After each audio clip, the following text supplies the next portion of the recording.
Saudara, Anda menyaksikan Kompas Bisnis bersama saya Putri Oktaviani. Yang kaya memakai private jet, yang miskin cukup pakai sepeda saja. Kami pakai istilah Selios ini untuk menggambarkan ketimpangan ekonomi yang terjadi di Indonesia. Di tengah target pertumbuhan ekonomi pemerintahan baru sampai 8%. Indonesia juga menghadapi tantangan serius dalam bentuk ketimpangan ekonomi yang terus membelit. Karena rasanya tidak fair jika kita menggaungkan pertumbuhan ekonomi tetapi ketimpangannya melebar. Kami beri catatan dulu saudara, terdapat dua kelompok yang menjadi rujukan dalam studi Selios, yaitu daftar 50 orang terkaya di Indonesia menurut Forbes dan daftar kekayaan para menteri di Kabinet Joko Widodo. Kita ke data menarik selanjutnya. Jadi saudara, hasil studi Selios bilang 50 orang terkaya di Indonesia ini setara dengan harta 50 juta orang biasa. Jauh ya. Selios juga menghitung jumlah kekayaan Crazy Rich Indonesia ini bisa membayarkan gaji seluruh pekerja penuh dalam angkatan kerja sepanjang tahun. Bahkan alokasi pajak dari kelompok ini kalau dihitung ini bisa membangun lebih dari 300.000 rumah, 15 juta peserta makan bergizi gratis, 3,8 juta sapi premium. Ada banyak lagi perbandingan pemanfaatan hanya dari pos alokasi pajak. Nah, orang bilang pandemi bikin ekonomi terpuruk. Nyatanya data orang 50 terkaya ini tidak demikian. Kita lihat ke data selanjutnya. Pada tahun 2019, ini saat pandemi belum berdampak besar ke masyarakat dan juga ekonomi, jumlah kekayaan 50 konglomerat Indonesia sebesar 2.470,57 triliun rupiah. Nah, tapi lihat, 5 tahun kemudian angkanya naik signifikan. Ini yang tahun 2024, lebih dari 100% menjadi 5.243,07 triliun rupiah. Di saat kekayaan Taipan ini meningkat, kondisi sebaliknya terjadi di masyarakat biasa. Nah, perbankan merekam data fenomena makan tabungan. Kami pakai data Bank Indonesia, saudara. Rasio tabungan terhadap pendapatan per Oktober 2023 ini turun, jauh dibandingkan posisi sebelum pandemi COVID-19 atau di Oktober 2019. Rasio simpanan terhadap pendapatan masyarakat Indonesia sebesar 15,7%. Pengeluaran dan pembayaran cicilan masing-masing 76,3% dan 8,8%. Padahal pada survei 2019, rasio simpanan terhadap pengeluaran masyarakat di tanah air masih jauh, saudara. Lebih besar, yaitu 19,8%. Dengan angka pengeluaran dan pembayaran cicilan, ini masing-masing 68% dan 12,2%. Jadi siapa saja sih orang atau pengusaha yang terkaya di Indonesia? Nah, ini dia datanya. Ada Budi dan Michael Hartono. Ini kekayaannya 777,6 triliun rupiah. Kemudian ada Prayogo Pangestu 707,94 triliun. Berikutnya ada Lau Tuk Wong 440,64 triliun rupiah. Bisa dibagiin berapa banyak duitnya? Nah, sedangkan menteri dengan kekayaan lebih dari 1 triliun adalah ini dia, ada 4 ya. Yang pertama ada Sandiaga Uno, ini kekayaannya 7,97 triliun rupiah. Kemudian Erick Thohir 2,3 triliun rupiah, Prabowo Subianto 2,04 triliun rupiah, dan ada Luhut Binsar Panjaitan 1,04 triliun rupiah. Apa sih yang dimaksud dengan timpang? Nah, kalau kita lihat secara kasat mata data, butuh waktu 630 tahun bagi orang kaya untuk menghabiskan hartanya. Berapa turunan itu ya? Sedangkan bagi orang biasa butuh waktu 1 abad atau bahkan mungkin lebih untuk bekerja. Lalu untuk menjadi seorang kuadriliuner butuh waktu hanya 6 tahun saja. Berbeda dengan proses pengentasan kemiskinan yang perlu waktu sampai 133 tahun. Nah, saudara, sesaat lagi Kompas Bisnis akan kembali dengan ulasan ketimpangan sang kaya dan si miskin bersama Direktur Kebijakan Publik Center of Economic and Law Studies, Media Wahyudi Askar. Kompas Bisnis hadir kembali untuk menemani Anda, saudara. Private jet untuk sang kaya, sepeda untuk si miskin. Data penelitian Selyos mengungkapkan harta 50 orang terkaya di Indonesia setara dengan 50 juta orang biasa. Pertumbuhan ekonomi yang tercapai membawa Indonesia sebagai mutiara yang bersinar saat global gelap. Benarkah pertumbuhan ekonomi juga signifikan menyentuh kelas biasa dan dinikmati piramida terbawah? Kompas Bisnis sudah bersama Media Wahyudi Askar, Direktur Kebijakan Publik Selyos. Selamat pagi, Mas Media. Selamat pagi. Mas Media, ini pertanyaan pertama. Mengapa data kemiskinan BPS ini dianggap tidak valid dalam menggambarkan wajah kemiskinan sebenarnya? Ya, kebetulan PhD saya tentang kemiskinan dan menguliti data BPS. Dan memang pemerintah bilang kemiskinan dan ketimpangan kita turun. Tetapi sebetulnya data itu punya kelemahan yang signifikan. Bicara soal data kemiskinan diukur dengan pengeluaran, di mana banyak negara maju sudah mengukurnya dengan pendapatan. Di sisi lain, data BPS lewat data Susenas memang tidak mampu mengcapture gambaran jumlah kemiskinan dan ketimpangan yang sebenar-benarnya. Jadi di data BPS itu orang yang bekerja siang dan malam dan dieksploitasi ya itu tidak dianggap miskin. Dan ketika kita berbicara soal orang kaya di Indonesia, 50 orang super kaya memiliki kekayaan 50 juta penduduk, maka data BPS itu juga mustahil mengcapture 50 orang super kaya tersebut. Yang jumlahnya kalau secara persentase 0,0000 sekian gitu ya. Artinya pemerintah hari ini tidak bisa serta-merta menyampaikan kepada publik data kemiskinan dan ketimpangan itu turun, padahal sebetulnya BPR mengukur hal yang salah gitu ya. BPS mengukur ketimpangan dan kemiskinan itu dari data yang sebetulnya tidak menggambarkan kondisi yang sebenarnya. BPS tidak mengukur kehormatan orang-orang di desil terbawah, dan BPS justru malah mengukur jumlah para pekerja yang dieksploitasi. Oke, artinya kalau misalnya memang data dari BPS ini ada kelemahan, kemudian dikatakan sebetulnya terjadi ada ketimpangan begitu di negara ini. Apa sebetulnya penyebab utama dari ketimpangan itu?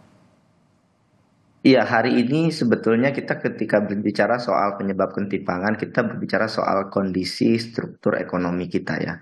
Artinya kalau kita melihat masyarakat hari ini, jika kita beranggapan masyarakat itu sulit hidupnya karena mereka malas, itu sebetulnya tidak tepat. Kenapa? Karena memang ketika indikator kekayaan diukur dari berapa lama kita bekerja, kita sebetulnya akan menemukan orang kaya itu justru dari petani dan nelayan yang bekerja siang dan malam, dan juga para buruh begitu ya. Artinya ada kemiskinan struktural yang parah di negeri ini hari ini. Jadi hari ini orang kaya dilayani dengan karpet merah, ada tax amnesty, mereka juga bisa mendapatkan akses dengan mudah terhadap pinjaman perbankan, tetapi orang yang tidak berpunya memiliki kesulitan yang signifikan untuk mendapatkan sumber daya modal itu. Penyebab lainnya juga kita melihat hari ini oligarki orang super kaya ini berada di lingkaran kekuasaan. Mereka terafiliasi dengan banyak industri ekstraktif yang memiliki pengaruh besar terhadap kebijakan pemerintah. Jadi bayangkan kita ingin memajaki sektor industri ekstraktif di mana orang kayanya berasal atau bekerja menjadi bagian inti utama dari pemerintahan. Jadi memang ini tidak mudah untuk menarik pendapatan dari orang kaya ini, karena memang ada kondisi keterikatan yang sangat kuat dengan kekuasaan. Faktor lainnya juga kita melihat ketimpangan hari ini tinggi karena memang orang kaya punya kapasitas yang kuat untuk menghindari pajak, baik itu secara legal maupun ilegal. Sehingga banyak yang tidak membayar pajak, sedangkan di sisi lain rakyat biasa yang dengan pendapatan terbatas itu dituntut untuk setia membayar pajak setiap bulan. Dan mereka nggak punya pilihan lain untuk terus patuh membayar pajak. Artinya sangat disayangkan dari data yang mungkin Mas Media juga dapatkan, ini yang kaya justru dapat akses lebih banyak dan juga bisa dikatakan dimanjakan dengan kebijakan dari pemerintah, tapi justru si miskin ini sulit gitu untuk bisa merangkak menjadi si kaya. Dalam kerangka pemerintah memberikan insentif pajak yang sangat signifikan untuk korporat-korporat besar ya. Memang pajak ini ditujukan untuk korporat, tetapi yang mendapatkan manfaat paling signifikan adalah pemilik utama perusahaan tersebut, orang super kaya tadi. Nah, Mas Media, kalau dalam kerangka pertumbuhan ekonomi itu kan angka produk domestik bruto nih kerap atau bahkan hampir ya Ya. selalu menjadi tujuan utama politisi, bahkan masuk dalam visi misi kampanye. Anda mengkritisi dengan bilang seakan-akan PDB ini merupakan satu-satunya barometer mutlak atas kemajuan atau pencapaian pemerintah. Iya Bukankah betul hal sekali karena termudah itu melihat PDB, Mas Media? Kalau bukan PDB, lalu apa barometer yang bisa dijadikan bukti kemajuan ekonomi?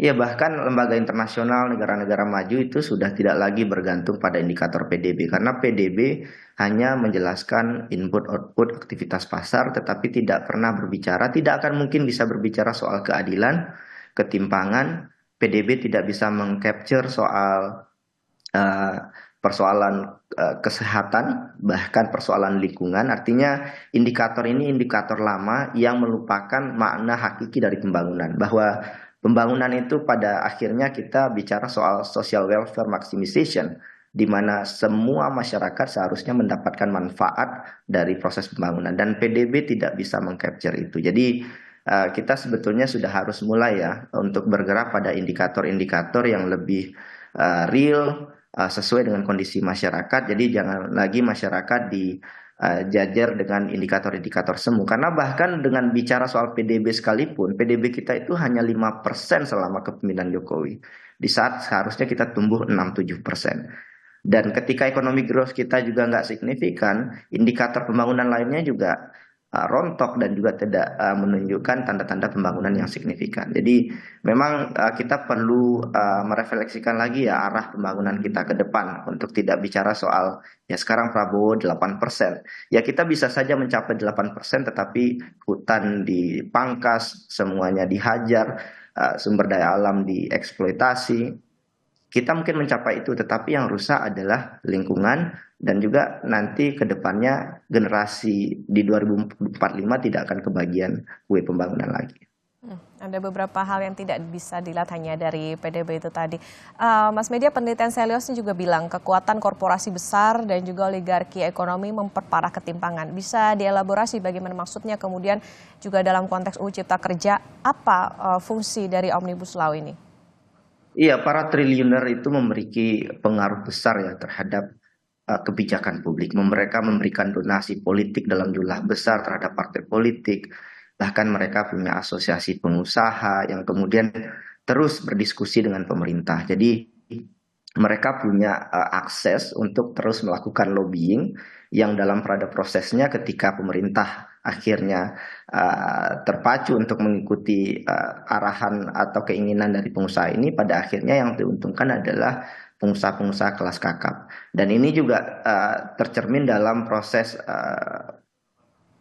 diskusi, termasuk juga ketok palu undang-undang Omnibus Law ya, di mana ada lobby yang luar biasa dari kalangan pengusaha, sehingga kita menyaksikan hari ini banyak eh, indikator-indikator, termasuk juga kekhawatiran terkait Omnibus Law yang justru semakin meningkatkan ketimpangan ekonomi. Salah satunya soal outsourcing ya, yang saat ini peraturannya berubah signifikan sejak Omnibus Law, yang itu sebetulnya menguntungkan dengan sangat signifikan pengusaha super kaya ini, sementara mereka yang ada di kelas menengah dan bawah itu ya penghasilannya itu terseret ke bawah ya, karena regulasi outsourcing yang tidak memungkinkan mereka untuk mendapatkan perlindungan sosial yang baik dan meningkatkan pendapatan mereka secara akumulatif dan akselerasinya uh, terjamin dalam beberapa tahun. Jadi pendapatan yang di bawah stuck, sedangkan proporsi kue pembangunan makin signifikan karena insentif yang sangat besar kepada pengusaha, salah satunya tercermin dalam Omnibus Law kemarin. Kuncinya adalah bagaimana akses ke kebijakan itu tadi ya, yang ternyata bisa juga mengatur ataupun juga justru memperparah ketimpangan yang ada di masyarakat. Mas Media, secara data yang kaya tambah kaya signifikan, bahkan bisa dibilang nggak habis 7 turunan, sedangkan yang biasa saja yang makan tabungan. Rekomendasi solusi apa? Iya, kita hari ini selalu bicara soal pengeluaran, hutang, realokasi anggaran, tetapi kita lupa bahwa akar masalahnya adalah penerimaan negara yang sangat kecil. Maka memang ketika kita bicara kenapa pemerintah berhutang, salah satunya karena pemerintah tidak signifikan atau bahkan gagal memajaki orang-orang super kaya ini. Artinya ini harus berubah. Maka solusinya ya pajak, pajak, dan pajak. Solusi di luar itu menjadi tidak masuk akal hari ini dalam konteks struktur ekonomi kita hari ini. Karena ketika kita realokasi anggaran dari pos lain, kita mengorbankan pos perlindungan sosial lainnya misalkan. Artinya butuh reformasi yang signifikan. Kita butuh cara pandang yang baru untuk memungut pajak Indonesia hari ini. Jadi kalau Prabowo melakukan skema penerimaan negara, reformasi perpajakan tidak dilakukan atau sama saja dengan rezim perpajakan Pak Jokowi, kita nggak akan kemana-mana. Kita akan berada di titik yang sama selama 5 tahun ke depan. Jadi jika boleh berpesan kepada pemerintah, ini saatnya Pak Prabowo Gibran melakukan hal yang baru. Jadi mereformasi perpajakan Indonesia, mengejar lebih banyak pajak dari orang super kaya. Ini pajak ini bukan beban, bukan hukuman juga untuk orang super kaya, tetapi tanggung jawab mereka. Karena mereka mendapatkan kue pembangunan lebih besar, mereka seharusnya juga berkontribusi lebih besar kepada Indonesia. Ada emas tersembunyi di balik Kementerian Keuangan hari ini, dan emas itu adalah pajak untuk orang super kaya dan jumlahnya besar sekali. Jadi jangan pajak itu dibebankan begitu besar kepada kelas menengah dan bawah, sementara kelas menengah atas, maksud saya kelas atas, 50 orang super kaya ini mereka tidak mendapatkan tidak diberikan tanggung jawab yang sama untuk membangun negara kita. Ada dibutuhkan cara yang baru dalam memungut pajak, ini juga apa ya, ditunggu-tunggu terobosan apa nanti dari pemerintahan yang baru soal bagaimana memungut pajak yang nantinya juga harapannya bisa dinikmati tidak hanya bagi si kaya tapi juga bagi mereka yang menengah maupun juga ke bawah. Terima kasih Mas Media Wahyudi Askar, Direktur Kebijakan Publik Selios, sudah bersama di Kompas Bisnis. Sehat selalu. Terima kasih.